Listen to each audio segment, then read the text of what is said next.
Admiral Taemin stood on the bridge of his dying ship. The Star's Edge had been the pride of the Altarian fleet just 3 days ago. Now it looked like a broken toy, metal twisted in ugly shapes. Hull plates hung loose like torn skin. Emergency lights blinked red everywhere he looked. "Sir, we're losing power to the main engines," said his second officer, Kaelrin. The young Altarian's crystal skin flickered with worry patterns. "The damage is too severe. We need a proper repair dock." Taemin's own skin flashed dark blue with anger. The Void Swarm had done this to them. Those cursed machines had torn through his fleet like it was made of paper. 3 ships destroyed completely. 2 more limping away to safety. Only the Star's Edge remained to fight, and now even she was broken. "Take us to the nearest Altarian repair station," Taemin ordered. Kaelrin checked his instruments. His skin went pale white. "Sir, the nearest station is 8 jumps away. Our engines won't make it that far. We'll drift in space for weeks before help arrives." "Then what do you suggest?" Taemin's voice was cold as space itself. "There's a human repair station 3 hours away. Sol Station, above their colony world New Busan." The bridge went silent. Every Altarian officer turned to stare at Kaelrin. Asking humans for help was like asking children to fix a master's work. Humans were primitive. They used crude tools and rough methods. Their technology was centuries behind Altarian science. "Absolutely not," Taemin said.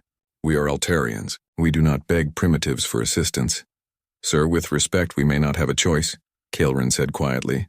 "Hull breach in Section 7 is getting worse.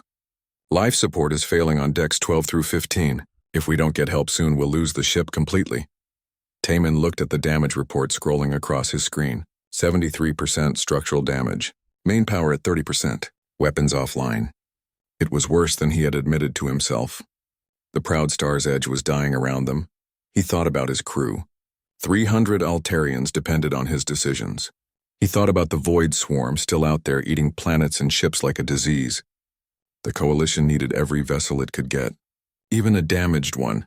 "Send a message to Sol Station," Taemin said finally. The words tasted bitter in his mouth. "Request emergency docking."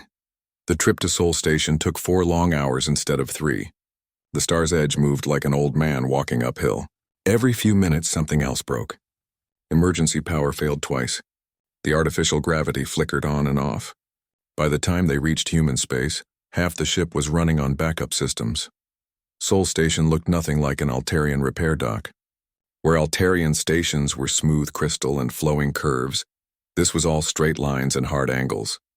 It looked like someone had welded together 1,000 metal boxes and called it a station. "Ugly but functional. Incoming transmission from Sol Station," reported the communications officer. "Put it through." A human face appeared on the main screen. The creature had dark hair and wore a simple blue uniform. No decorations or rank symbols that Taemin could see. Humans all looked the same to him anyway. "This is Station Commander Wu Jin. We received your distress call, Admiral. That's quite a beating your ship took. What can we do to help?" Taemin straightened his shoulders. Even asking for help, he would maintain dignity. "Commander, my ship requires immediate repairs. Do your facilities have the capability to service an Altarian heavy cruiser?" The human scratched his chin. "Well, we've never worked on an Altarian ship before, but engineering is engineering. Dock at Bay 7. My repair supervisor will take a look." Docking was a nightmare. The Star's Edge scraped against the station's hull twice. Sparks flew as damaged sensors tried to read human docking signals. Warning alarms screamed as the ship settled into the repair bay with a grinding sound that made every Altarian on board wince. An hour later, Taemin found himself walking through corridors that smelled of metal and machine oil. Everything was so crude compared to Altarian ships. The walls were bare metal instead of living crystal. The lights were harsh white instead of soft warm glows. It was like stepping back in time. He reached the main repair bay and stopped. His ship looked even worse from outside. The hull was cracked in dozens of places. Entire sections were missing. Wires and pipes hung out like spilled guts. How had they even made it this far? A human in dirty coveralls walked up to him. The creature was small, barely reaching Taemin's chest. His hands were stained with grease and his hair was messy. "You must be the Admiral," the human said. "I'm Daeho Kim, repair supervisor. I've been looking at your ship. That's some serious damage, and how long will repairs take?" Taemin asked. "And can your primitive tools even handle Altarian crystal steel composite?" Daeho smiled. "Primitive? Maybe, but metal is metal, Admiral. Give me 48 hours and I'll have you spaceworthy again. Impossible, Taman said. Proper repairs to this level of damage would require 8 months in an Altarian facility. Complete hull sections would need to be grown and shaped. Molecular bonds would have to be rebuilt atom by atom. Yeah, that sounds complicated, Deho said. We don't do complicated here. We do what works. A young human woman jogged up to them. She carried a data pad and looked excited about something. Supervisor Kim, I've finished scanning the damage pattern, she said.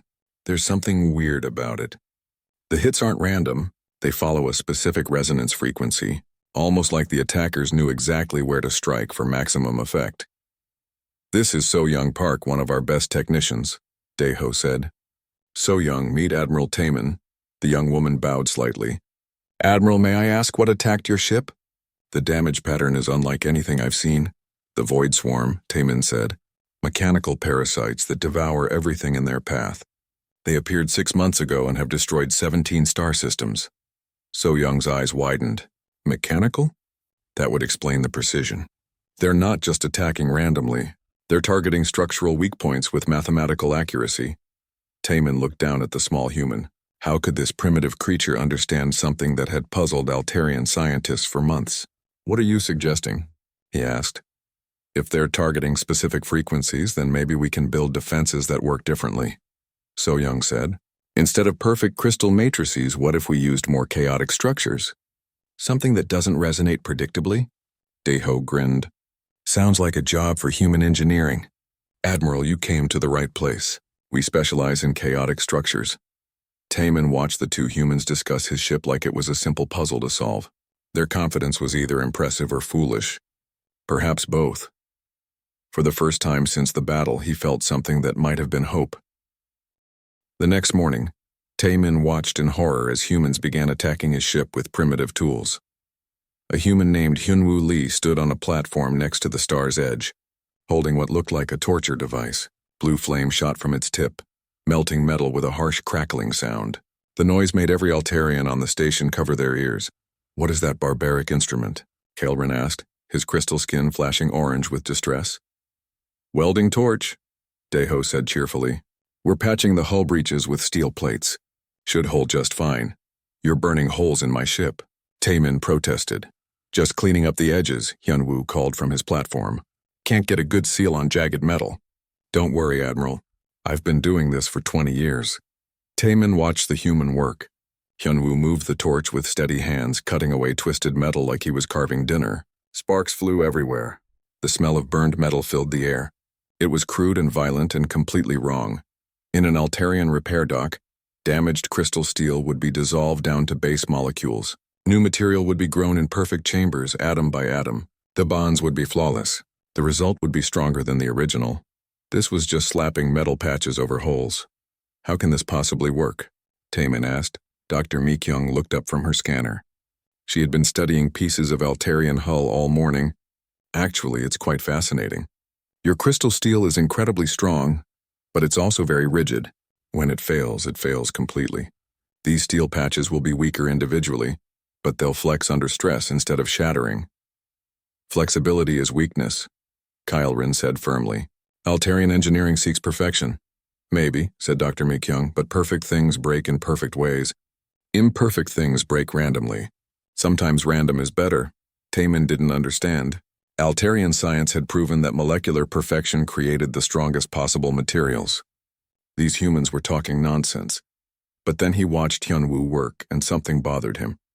The human never stopped. He moved from patch to patch without rest, working for hours at a time. When one welding torch ran out of fuel, he grabbed another. When a patch didn't fit perfectly, he cut it down and made it fit.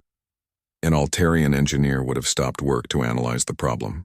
They would have run calculations to determine the optimal patch size and shape. They would have waited for perfect materials to be delivered. Hyunwoo just made it work. Your people don't follow proper procedures, Taman observed. We follow the procedure that gets the job done, Deho replied. Sometimes that's by the book. Sometimes we make up new books as we go. By noon, half the ship's hull was covered in ugly steel patches. They were different sizes and shapes. Some overlapped others. The welding lines were rough and uneven. It looked terrible, but it was working. Hull pressure is holding steady, reported So Young from her scanner station. No more atmosphere leaks. Taman felt his ship's pain ease slightly. The Star's Edge was breathing again, then the real shock came. A team of humans crawled inside the ship and began working on the power systems. Taman watched them through internal cameras, his skin cycling through every color of disbelief. They were using hammers. "Stop," he commanded. "You cannot repair quantum flux conduits with crude impact tools." "We're not repairing them," called a human voice from inside the ship. "We're replacing them." "With what?" "Standard power cables and junction boxes. Your quantum stuff is too fancy for us, but electricity is electricity." Taman rushed to the nearest airlock and entered his own ship. He found humans running thick cables along the corridors. They had torn out beautiful crystal conduits and replaced them with ugly metal tubes full of copper wire. "This is desecration," he whispered. "This is functional," corrected the lead human electrician. "Your quantum conduits delivered power at 98% efficiency. These cables will give you maybe 70%. But 70% of working is better than 98% of broken." The human was right, and that made it worse. Taman found Deho in the engine room. The human was studying the massive crystal matrix that powered the Star's Edge. "This is beautiful work," Deho said. "Perfect molecular alignment. Must have taken years to grow." "It did," Taman said proudly. "The finest engineers in the galaxy created that matrix. Too bad it's cracked in 17 places," Deho said. "Crystal this pure doesn't like stress. One good hit and the whole thing shatters." "Are you suggesting our engineering is flawed?" "I'm suggesting it's fragile." "There's a difference." Deho pointed to the damage. "See how the cracks spread in straight lines? That's because your crystal is too perfect. No flaws to stop the breaks." A human technician approached them. "Supervisor Kim, we can't fix the crystal, but we can work around it. If we install metal braces at the stress points and run backup power through the secondary systems, we can get about 60% power output." "Do it," Deho said. "You would make my ship a hybrid," Taman said. "Part Altarian, part human." "I'd make your ship functional," Deho replied. "Sometimes hybrid is stronger than pure." That afternoon brought another shock. Kaelrin found Taman on the observation deck watching humans work. "Admiral, I have disturbing news. The humans have been working for 18 hours straight. They refuse to rest." 18 hours? That's impossible. Optimal efficiency requires rest periods every 6 hours. "I know, sir. But they just keep going. They eat while they work. They sleep in shifts so the work never stops. It's unnatural." Taman looked at the repair bay. Sure enough, humans were still crawling over his ship like busy insects. Some worked on hull patches. Others ran power cables. A few welded structural braces. The work never paused. "They're going to exhaust themselves," Taman said. "I thought so too," Kaelrin said. "But I've been monitoring their vital signs. They seem to get energy from the work itself.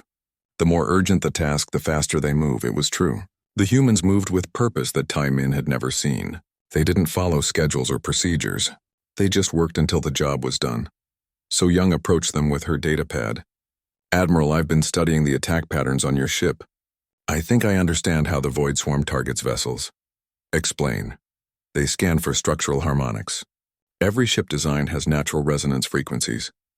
The swarm hits those frequencies with their weapons, causing cascade failures. Your perfect crystal structures ring like bells when struck. And you have a solution? Maybe. What if we added materials that don't resonate predictably? Metal patches with irregular shapes, support beams at random angles. Make your ship acoustically chaotic instead of harmonically pure." Taman stared at the young human. "You want to make my ship deliberately imperfect?" "I want to make it unpredictable," So Young said. "The swarm expects mathematical precision. Let's give them mathematical chaos instead." That evening, Taman received a priority message from Coalition Command. The Void Swarm had been detected near the Kepler colonies. Estimated arrival, 16 hours. "Admiral," Commander Wu Jin said, 3 more alien fleet commanders have requested emergency docking. Word is spreading that human repair docks can fix anything." Taman looked at his ship. Half the hull was covered in mismatched patches. Power cables snaked through corridors like technological vines. Metal braces held crystal structures together with crude bolts and welds. It was ugly. It was imperfect. It was chaotic. It was working. "How long before the Star's Edge is ready for combat?" he asked. Deho grinned. "Give us 12 more hours, Admiral. We'll have you better than new." "Better how?" "Harder to break," Deho said. Sometimes the best engineering isn't perfect. Sometimes it's just tough. Taman watched humans work through the night, and for the first time in his career, he began to question everything he thought he knew about perfection. The emergency alarm woke everyone on Seoul Station at 400 hours. Taman rushed to the command center where Commander Woo Jin was studying a massive display screen. Red dots marked the advancing void swarm. How long do we have? Taman asked. 16 hours until they reach Kepler Colony, Woo Jin said. 8 million civilians. We need every combat-ready ship we can get. Taman looked at the tactical display. The Star's Edge was the closest heavy cruiser to the colony. 3 other ships were en route, but they wouldn't arrive in time. My ship must be ready in 8 hours, he declared. Daeho nearly choked on his coffee. Admiral, we've made good progress, but 8 hours? That's impossible. We still need to install the new armor plating, calibrate the weapon systems, and run full diagnostics. Impossible is not acceptable, Taman said. Find a way. Daeho stared at him for a moment, then grinned. You know what? You're starting to sound like a human. All right, people. You heard the Admiral. Impossible deadline means impossible methods. Time to break some rules. What happened next amazed every Altarian on the station. The humans stopped following procedures completely. Instead of working on one system at a time, they worked on everything at once. Teams swarmed over the Star's Edge like angry bees. Welders worked on the port side while electricians ran cables on the starboard side. Engineers installed new armor while technicians calibrated weapons. This is madness, Kaelrin said, watching the chaos. They're going to cause system conflicts. Nothing is being done in proper sequence. But the humans had their own logic. They communicated constantly, shouting updates across the repair bay. When one team needed space to work, another team moved. When 2 jobs conflicted, they found creative solutions. A veteran engineer named Bo-Ra climbed into the ship's power core while the engines were still warm. Normal safety protocols would require hours of cooling time. That woman is going to be cooked alive, Kaelrin said. Bo-Ra's been doing this for 30 years, Daeho replied. She knows what she's doing, sure enough. Bo-Ra worked in the hot engine compartment for 20 minutes, installed 3 critical components, and climbed out sweating but unharmed. Humans are insane, Kaelrin muttered. Humans are desperate, Taman corrected. Desperation makes people capable of extraordinary things. So Young ran up to them with excitement written all over her face. Admiral! I figured out the armor problem. Instead of trying to make perfect plates, what if we made them intentionally irregular? She showed him her datapad. The screen displayed a complex pattern that looked almost organic. It's based on medieval human armor called chainmail, she explained. Thousands of small pieces linked together. When one piece breaks, the others compensate. No single point of failure. You want to cover my ship in primitive armor? Taman asked. I want to cover it in adaptive armor, So Young said. Each plate will be slightly different. Different thickness, different composition, different resonance frequency. The Void Swarm won't be able to predict how it will respond to their weapons. Taman thought about it. His beautiful ship would look like it was covered in scales. Ugly, random, imperfect scales. Do it, he said. The next 6 hours were a blur of controlled chaos. Humans worked with the intensity that defied all logic. They ate while they worked, drank coffee like it was water, and pushed themselves beyond reasonable limits. A tech specialist named Dong-Hyun developed a hybrid control system that linked human computers to Altarian sensors. It shouldn't have worked. The technologies were completely incompatible, but Dong-Hyun didn't care about compatibility. He cared about results. He created adapters and translators and interface patches until the 2 systems could talk to each other. It's not elegant, he admitted to Taman, but it works. The weapon systems were even more shocking. Human engineers couldn't repair the sophisticated Altarian plasma cannons, so they mounted human missile launchers alongside them. Now you have 2 different weapon types, the weapons tech explained. The plasma cannons are precise and powerful. The missiles are crude but unpredictable. The Void Swarm will have to defend against both. Commander Silvar arrived during the 4th hour. The proud Zentari commander brought his battlecruiser Starfire to Seoul Station with massive engine damage. Admiral Taman, Silvar said formally, I hear humans can repair anything in impossible time. They can try, Taman replied, but they'll ruin your ship's perfection in the process. Silvar looked at the Star's Edge, now covered in mismatched armor plates and bristling with hybrid weapon systems. It looks terrible.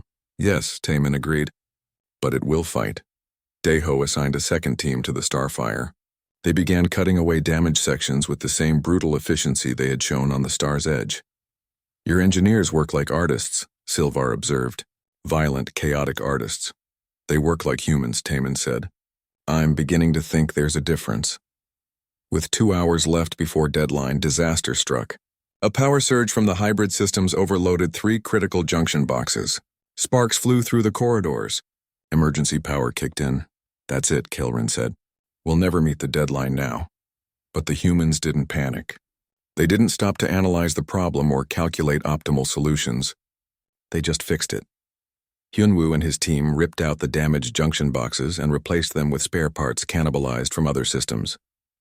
It took 37 minutes. An Altarian team would have needed 6 hours just to plan the repair. How did you work so fast? Taman asked. We didn't think about it, Hyunwoo said.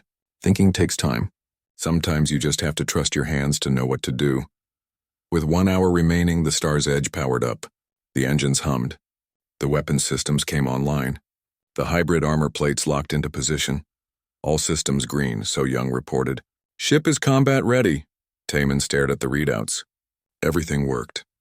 The power output was only 70% of original specifications, but it was stable. The weapons were a mixture of Altarian and human technology, but they were functional. The armor looked like random scales, but it covered every vulnerable surface. This is impossible, he said quietly.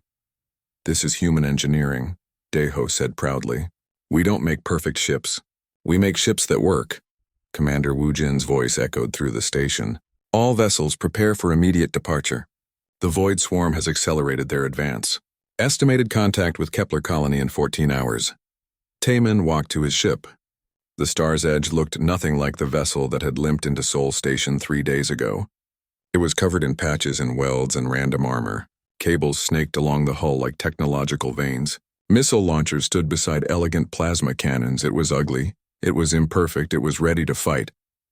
Admiral, Kaelrin said as they boarded, what if the human methods don't work in actual combat? Taman looked back at Sol Station, where humans were already swarming over the Starfire, working their strange magic on another impossible deadline. Then we'll find out together, he said. But I have a feeling these humans know something about survival that we've forgotten. The Star's Edge launched exactly 8 hours after the deadline was set. Behind them, the Starfire would follow in 6 more hours, also impossible, but also real. As they jumped to hyperspace, Taman realized he was looking forward to the battle. For the first time since encountering the Void Swarm, he felt like they had a chance. The humans had given him something more valuable than perfect repairs. They had given him hope. The Void Swarm appeared like a disease across the stars. Tymeen watched from the bridge of the Star's Edge as thousands of mechanical shapes emerged from hyperspace. They moved with terrible purpose, flowing toward Kepler Colony like a river of death. Each swarm unit was the size of a fighter craft, but they acted as one mind with 1,000,000 bodies. Fleet positions, he ordered. 3 Altarian cruisers, 2 Centauri destroyers, and 4 human frigates, Kaelrin reported. The Starfire will arrive in 2 hours. Against how many swarm units? Estimated 12,000 individual attackers. The odds were terrible, but they had to buy time for the colony evacuation. 8 million people needed 6 hours to reach the transport ships. All vessels, this is Admiral Taman. Engage the enemy. Protect the colony at all costs. The battle began immediately.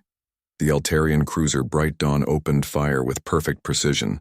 Their plasma beams struck swarm units with mathematical accuracy, destroying dozens in the first volley. But the swarm adapted quickly.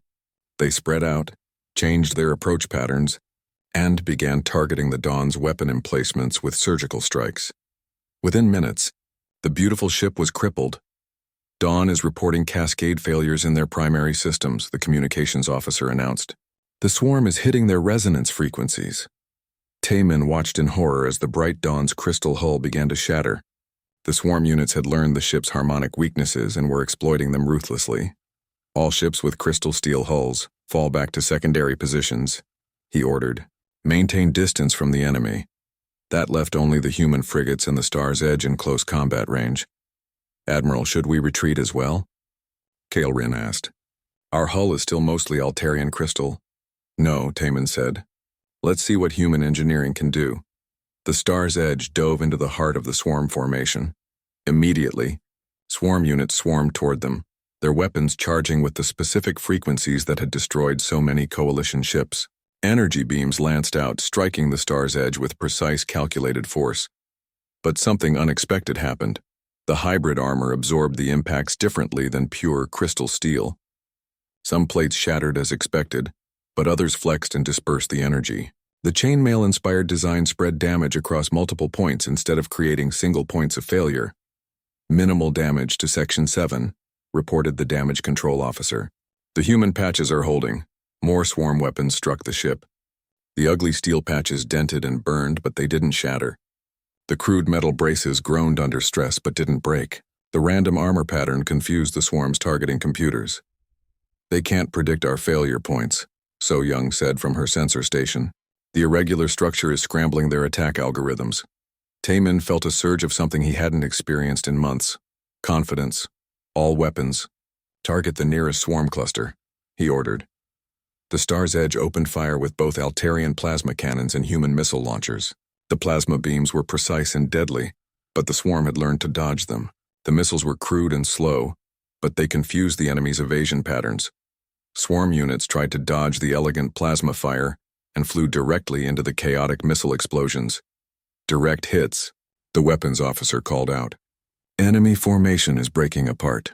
But the real test came when a massive swarm destroyer emerged from the enemy fleet.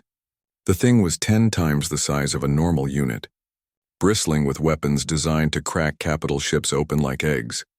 It fired its main cannon directly at the Star's Edge. The beam should have cut through the ship's core and destroyed everything vital. Instead, it struck the hybrid power systems that Dong-hyun had jury-rigged together. The weapon overloaded the human cables and fried several junction boxes, but the redundant systems kept working. Power at 60% and holding, the engineering officer reported. Backup systems are compensating. Taman stared at his displays. A direct hit from a swarm destroyer had barely scratched them. How is that possible? The human systems are too chaotic for the swarm to predict, Kylrin said with wonder in his voice. Their weapons are calibrated for perfect technology. Our ship is deliberately imperfect. The battle raged for 3 hours. The Star's Edge took dozens of hits that should have been fatal. Each time, the human repairs held while the Altarian sections failed. Steel patches absorbed energy that would have shattered crystal plates. Crude cables carried power when quantum conduits overloaded. Random armor patterns deflected weapons designed to exploit mathematical precision. Admiral, we're receiving a transmission from the human frigate Bangkok, communications reported. Admiral Yoon Seo's face appeared on screen. The human fleet commander looked exhausted but determined. Admiral Taemin, my ships are taking heavy damage. Our armor isn't as sophisticated as yours. Can you take point position? My ship will lead the charge, Taemin replied without hesitation. For the first time in Altarian military history, an alien vessel requested an Altarian ship to take the most dangerous position because the Altarian ship was more survivable. The Star's Edge pushed deeper into the swarm formation. Enemy fire concentrated on them from all directions. The ship shook and groaned under the assault. Armor plates bent and twisted. Power fluctuated. Weapons overheated. But the ship held together. This is impossible, Kylrin said, watching damage reports scroll past. We should have been destroyed an hour ago. We're not impossible, Taemin said. We're human-built. Then the Starfire arrived with Commander Silvar's battle group. The Zentari ship looked as strange as the Star's Edge, covered in human patches and bristling with hybrid weapons. Admiral Taemin, Silvar's voice crackled over communications. Ready to show these machines what chaotic engineering can do? The 2 hybrid ships charged the swarm's main formation together. Behind them came every vessel the humans had managed to repair in the past week. 7 ships that should have taken months to fix, all patched together with steel and cables and impossible deadlines. The swarm tried to adapt to their new opponents, but chaos could not be calculated. Random armor defeated precise weapons. Crude redundancy survived elegant attacks. Human stubbornness overcame mechanical perfection. In the end, the Void Swarm retreated. For the first time since their appearance 6 months ago, the mechanical plague had been stopped. 8 million colonists were safe. The coalition fleet had won its first major victory. But the real victory was in the post-battle analysis. Dr. Jae Sung from Seoul Station transmitted the combat data to every ship in the fleet. The numbers were stunning. Ships repaired with human techniques showed 340% better survival rates, he reported. Hybrid armor absorbed 70% more damage than standard crystal steel. Redundant systems prevented total system failures in 93% of critical hits. Taemin stared at the data. Everything he had believed about engineering was wrong. Perfection was not strength. Chaos was not weakness, Admiral, Kaelrin said quietly. The Altarian High Command is requesting a full report on human repair techniques. Tell them to send their engineers to Seoul Station, Taemin replied. If they want to learn human methods, they need to learn from humans. Commander Silvar's voice came over the fleet channel. All ships be advised, I am declaring Seoul Station as my fleet's primary repair facility. Human engineering has proven superior to our own. Similar announcements came from other alien commanders. Within hours, every non-human ship in the system was requesting repairs at human stations. The primitives had become the teachers. As the Star's Edge limped back to Seoul Station for post-battle repairs, Taemin realized that the Void Swarm had given them an unexpected gift. The mechanical plague had forced them to discover something precious. Human ingenuity. Sir, Kaelrin said. What do we do now? Taemin looked at his battered, patched, ugly, magnificent ship. Now we rebuild the fleet, the human way. The age of perfect engineering was over. The age of chaos had begun. 6 months after the Battle of Kepler Colony, Seoul Station had grown into something no one could have imagined. What started as a simple human repair dock now stretched across 3 orbital platforms. Alien ships from dozens of species waited in long lines for human repairs. The station operated around the clock, with human engineers working alongside alien apprentices who had come to learn the chaotic arts of good-enough engineering. Taemin stood in the main observation deck, watching a sight that still amazed him. His own Star's Edge was docked beside a massive Vorthan dreadnought. Both ships bristled with the same hybrid mixture of elegant alien technology and crude human patches. They looked like mechanical quilts, ugly and beautiful at the same time. The waiting list is now 4 months long, reported Engineer Admiral Sung Ho, the first human to be given joint command of both human and alien repair facilities. We're training engineers as fast as we can, but demand keeps growing. What about the traditional alien shipyards? Taemin asked. Sung Ho shrugged. Most of them are trying to adapt human techniques to their methods. It's not going well. You can't just add chaos to perfection and expect it to work. The chaos has to be built in from the beginning. Master Technician In Suk approached them with her daily report. She had become the head of the new Human-Alien Hybrid Engineering Corps, teaching desperate alien engineers how to think like humans. We graduated another class today, she announced. 15 Altarian engineers now certified in adaptive repair techniques. They still flinch every time we use a welding torch, but they're learning. Taemin smiled. He had watched proud Altarian engineers struggle with concepts that human children understood intuitively. The idea that close enough could be better than perfect went against everything they had been taught, but necessity was a powerful teacher. Any word from the front lines? He asked. The Void Swarm attempted another offensive last week, In Suk said. They attacked the Rigel system with a force twice the size of what hit Kepler. The Coalition fleet defeated them in 6 hours with minimal losses. Because of the hybrid ships? Because the swarm can't adapt to chaos, In Suk said. They're machines. They think in patterns and algorithms. Our ships don't follow patterns anymore. It was true. The new Coalition fleet looked nothing like the elegant vessels that had been destroyed in the early swarm attacks. Modern warships were collections of mismatched technologies held together by human engineering principles. They were ugly, unpredictable, and nearly indestructible. Ambassador Kyung-min joined their group. As the first diplomatic engineer, his job was to bridge the gap between human practicality and alien perfectionism. It was harder than anyone had expected. The Zentari Science Council has formally requested our assistance with their civilian infrastructure, he reported. They want to apply human engineering to their cities and transportation networks. That's a big step, Taemin said. The Zentari were almost as proud as the Altarians. Asking humans for help with basic infrastructure was like admitting their entire civilization was built wrong. The request came after their capital city's transportation grid failed last month, Kyungmin explained. Perfect crystal tubes carrying magnetic trains. Beautiful, efficient, and fragile. One small earthquake cracked the main line and paralyzed the entire system for weeks. What did we recommend?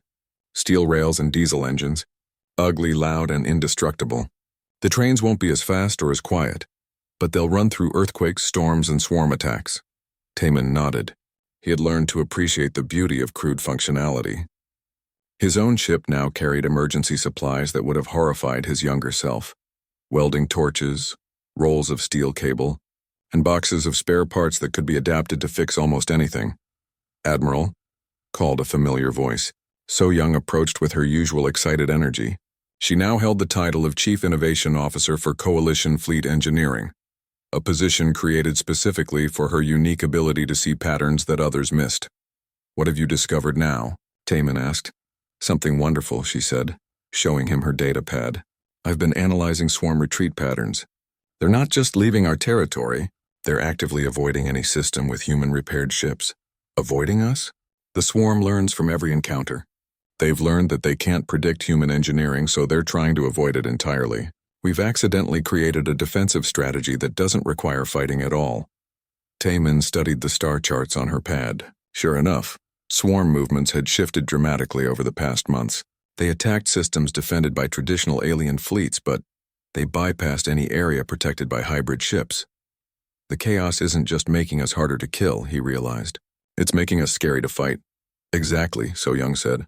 The swarm operates on certainty. They calculate optimal attack patterns, predict defensive responses, and execute perfect strategies. But you can't calculate chaos.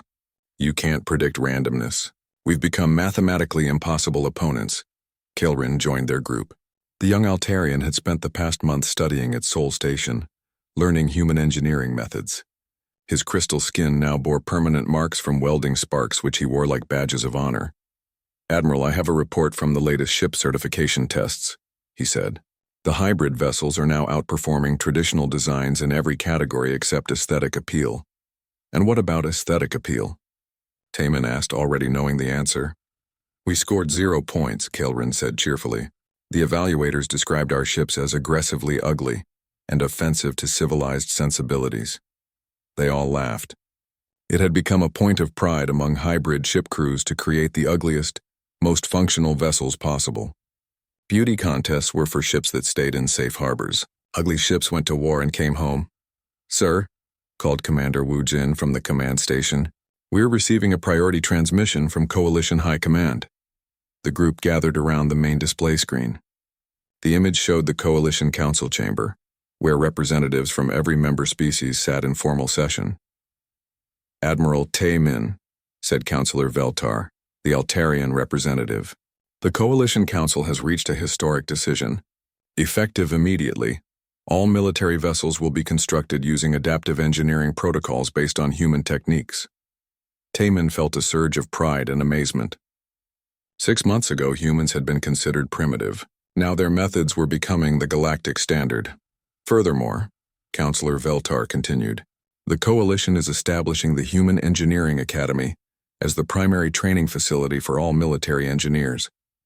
Representatives from every member species will be required to complete certification in human adaptive techniques. "What about traditional shipyards?" Taemin asked. "They will be converted to hybrid production facilities," said the human counselor, who Taemin recognized as Admiral Yun Seo. "We're not abandoning alien technology. We're combining it with human principles to create something better than either could achieve alone." The transmission ended, leaving them all staring at the blank screen. "So," Daeho said, appearing behind them with his usual grease-stained coveralls and easy smile, "I guess we're not primitive anymore." "You never were," Taemin said. "We just didn't understand what we were looking at." As if summoned by the moment, alerts began flashing across the station's displays. 3 more alien fleets had just arrived, requesting immediate conversion to hybrid systems. The waiting list grew longer. Taemin walked to the observation windows and looked out at the organized chaos of Sol Station. Human engineers worked alongside Altarian scientists, Centauri technicians, and Vorthon specialists. Species that had barely spoken to each other 6 months ago now collaborated on designs that no single culture could have imagined. The ships they produced were ugly and strange and wonderful. They combined the precision of alien science with the adaptability of human ingenuity. They were built to break and keep working, to bend without shattering, to fail gracefully and recover quickly. They were imperfect, and that made them perfect. "Admiral," So Young said, joining him at the window, "do you ever miss the old ships? The perfect ones?" Taemin thought about the original Star's Edge, beautiful and fragile and dead. Then he looked at the current version, scarred and patched and alive. "Perfect ships are beautiful to look at," he said, "but ugly ships come home." Outside the window, another alien vessel docked for repairs. Its crew would learn what Taemin had learned, that sometimes the best engineering wasn't about making things perfect. Sometimes it was about making them survive. The age of perfection was over. The age of adaptation had begun, and humanity, with all their beautiful flaws and chaotic solutions, had taught the galaxy how to endure. The void swarm still lurked at the edges of civilized space, waiting for another chance to strike. But they would wait a long time. The galaxy now belonged to ships that couldn't be calculated, crews that couldn't be predicted, and engineers who had learned that good enough was often better than perfect. In the end, that was the most human lesson of all.